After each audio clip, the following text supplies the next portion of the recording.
जीनत के घर वाले जीनत के ऊपर प्रेशर डाल रहे हैं कि किसी भी तरह से जीनत हमारी बात मान ले और ये शादी के बारे में सोचे, लेकिन जीनत अभी भी उम्मीद लगाकर बैठी हुई है कि ज़ुबैर आएगा, आकर मुझसे माफ़ी मांगेगा और मैं इसे माफ़ कर दूंगी और इसके घर में जो है वो वापस चली जाऊंगी। क्या जीनत की शादी हो सकती है? अगर जीनत के घर वाले, जो जीनत का चाचू है सब वालिद, जो जीनत के ऊपर बार बार प्रेशर डाल रहा है, या जीनत की बहन बार बार जीनत को कह रही है, तो क्या जीनत शादी करने के लिए तैयार हो जाएगी? अगर शादी करती तो उसके बाद जीनत की ज़िंदगी में ज़ुबैर वापस आता है तो जीनत फिर क्या कदम उठाएगी? अब हमारी सतारा के साथ क्या होगा, क्योंकि सतारा का अंजाम ऐसा स्टार्ट हो चुका है। जितने जुल्म सतारा ने किए, जितनी अयाशियाँ सतारा ने की, तो आकर भाई जी ने सारी की सारी इसकी अयाशियाँ ख़त्म कर दी। और ये सतारा को इतना ज़्यादा डराता है, इतना ब्लैकमेल करने की कोशिश करता है कि सतारा को समझ तक नहीं आती कि अब वो करे तो करे क्या। क्या सतारा हमेशा के लिए भाई जी की गुलाम बन कर रह जाएगी? ज़ुबैर को तो इस बात का अंदाज़ा हो चुका है कि भाई असलम जो वो इससे हमारे साथ मुखलिस नहीं है और ना ही हमारे घर के साथ। अगर ये सिद्दीक़ के बारे में सोच भी रहा है तो मैं किसी तरह से अपने घर वालों को मना करूं कि असलम से दूर हो जाए, क्योंकि अब ज़ुबैर को हर चीज़ का पता लग चुका है। ज़ुबैर अब इस मामले पे समझना शुरू हो चुका है कि कौन मेरे साथ अच्छा है और कौन मेरे साथ अच्छा नहीं है। असलम आया हुआ होता है ज़ुबैर के घर में, ज़ुबैर की माँ को जो बढ़ा चढ़ा कर बातें सुनाता है, तो आगे से माँ जो होती है बड़ी खुश होती है, क्योंकि माँ से उम्मीद लगा कर बैठी हुई है कि भाई असलम जो है वो मेरी बेटी सिद्रा के साथ शादी करेगा। अब इनको जो बड़ी बहन होती है ना, वो कुछ पैसे देती है तो अमर जी खुश होती है और वो पैसे असलम को दे देती, क्योंकि जो भी पैसे होते हैं घर के, जितना भी इनके पास थोड़ा बहुत बचा हुआ जेवर होता है, वो सारा का सारा ये असलम को दे देते हैं। घड़ी तक इन्होंने असलम को दे दी है कि भाई आप जाकर बेचें और जाकर शॉप के अंदर पैसा डालें।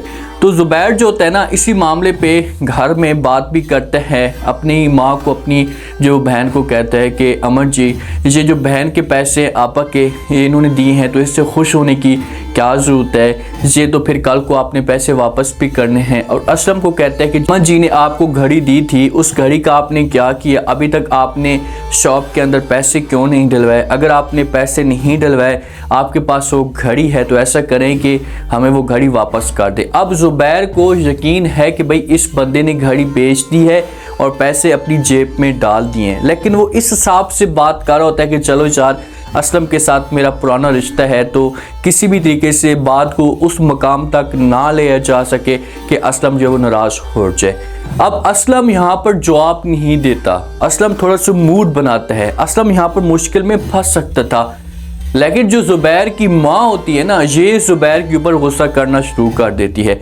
ज़ुबैर को कहती है कि ज़ुबैर क्या हो गया, इस तरह की बातें क्यों कर रहे हो? असलम हमारा अपना है और ये लाजमी तौर पर आज इसने शॉप के अंदर पैसे नहीं डलवाए तो कल को ये लाजमी डाल देगा, इसमें इतनी कोई परेशानी वाली बात नहीं है।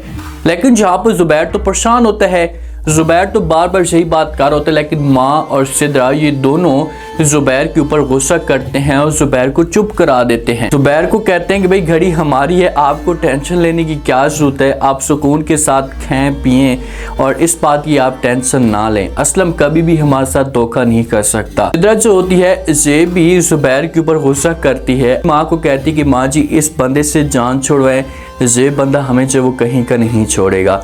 अब ये हमें असलम के सामने भी जलील और ख्वार करने की कोशिश करेगा। देखो सिद्रा, ये आज तुम्हारा भाई तुम्हें जो कुछ कह रहा है ये ठीक कह रहा है। जिस दिन आपके सामने असलम की असलियत खुलकर आ गई ना, उस वक्त देर तो बहुत हो जानी है, लेकिन आपको ये सारी की सारी बातें जो होंगी ये याद आएंगी कि भाई ज़ुबैर हमें ठीक कहता था।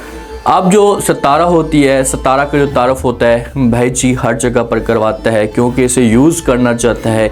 इसमें जो बड़ी पार्टी होती है इसके घर में, तो सतारा को साथ लेकर आता है, तो उस पार्टी से तारफ़ करवाता है। सतारा जो होती है बड़ी परेशान हो जाती है, अब क्या किया जाए, क्योंकि इस मुश्किल से ये अपने आप को निकलवाना चाहती है, लेकिन भाई जी ने अब इसकी ऐसी बात पकड़ ली है।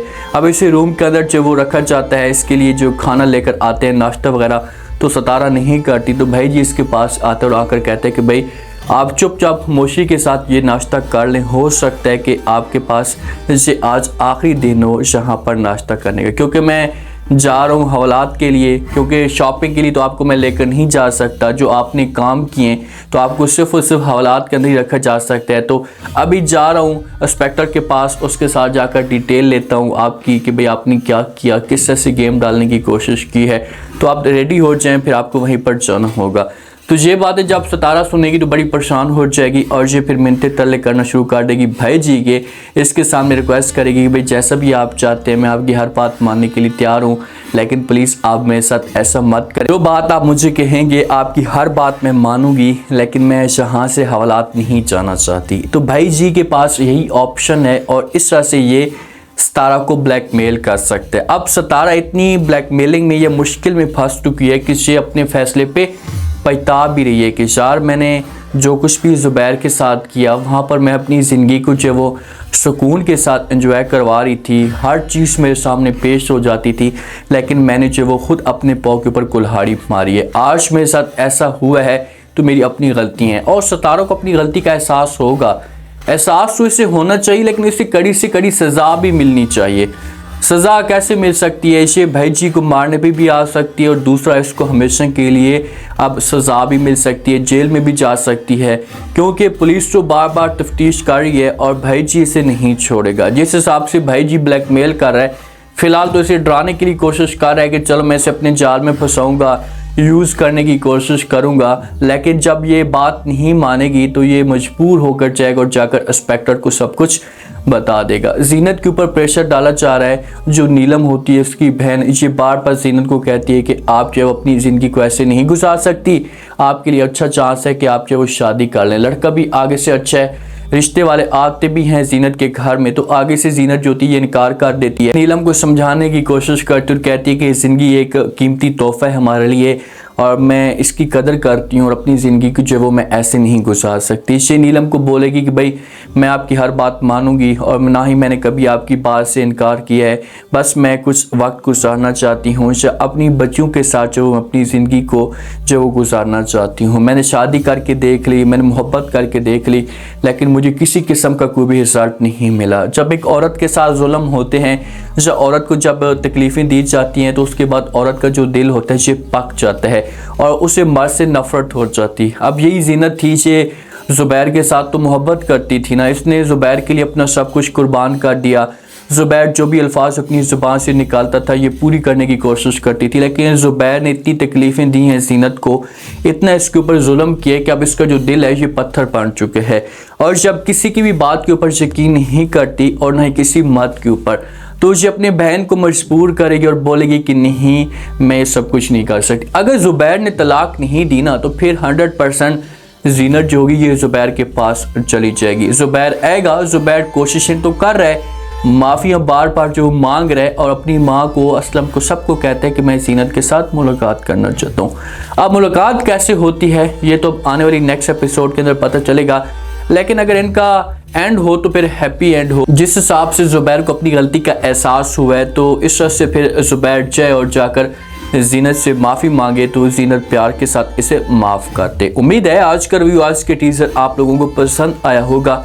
आपने कमेंट सेक्शन में लास्ट में बताना आपको क्या लगता है, क्या नेक्स्ट आने वाली साथ में जब वो अगर ज़ुबैर जाता है जाकर माफ़ी मांगता है जीनत से तो क्या जीनत इसे माफ़ कर देगी, और जीनत की शादी के बारे में जो सोचा जा रहा है तो क्या जीनत शादी करने के लिए तैयार हो जाएगी। लास्ट में फीडबैक।